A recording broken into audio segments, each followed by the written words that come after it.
Liliane Cheaito has suffered silently in hospital ever since the Beirut port explosion in 2020.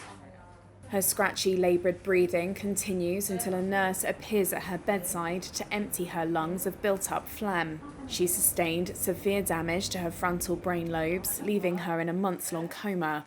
She needed 3 operations. But the quiet halls of the American University of Beirut's medical centre have not shielded her from Lebanon's economic collapse. Instead, Cheaito and her family are trapped in their country's multiple crises. From a deteriorating health sector that is struggling to treat her, to paralysed government institutions and banks that have frozen her family out of their savings. Cheaito's sister, Nasma, says she reflects the struggle of everyday people. Liliane really represents our suffering. She represents how the Lebanese people, how we are still resisting through everything we are going through. They deprived us of our money. They are depriving us of access to healthcare and women's rights. Liliane represents all these things because she is suffering from all of them. She really represents the agony of the Lebanese people.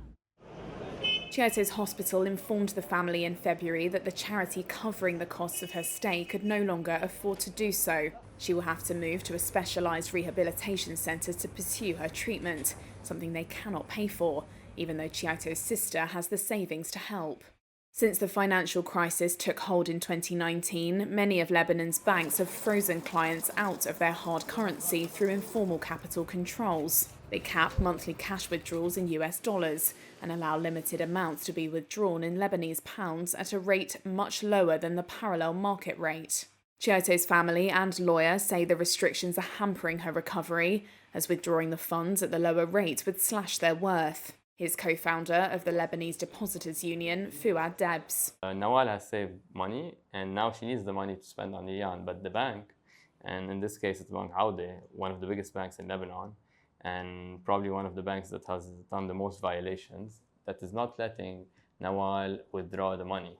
And if she wants to withdraw the money, it's going to be at a loss of anything between 80 to 90% of the value of its money, of Nawal's money. A Bank Audi spokesperson told Reuters that restrictions are imposed by the Lebanese systemic crisis, not by Bank Audi, adding that the bank was generally keen to provide exceptional support, including to pay for medical care.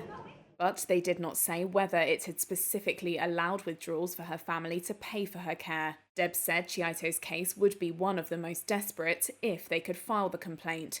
An open-ended strike in the court system has meant the union has been unable to file a complaint against Bank Audi for the last month.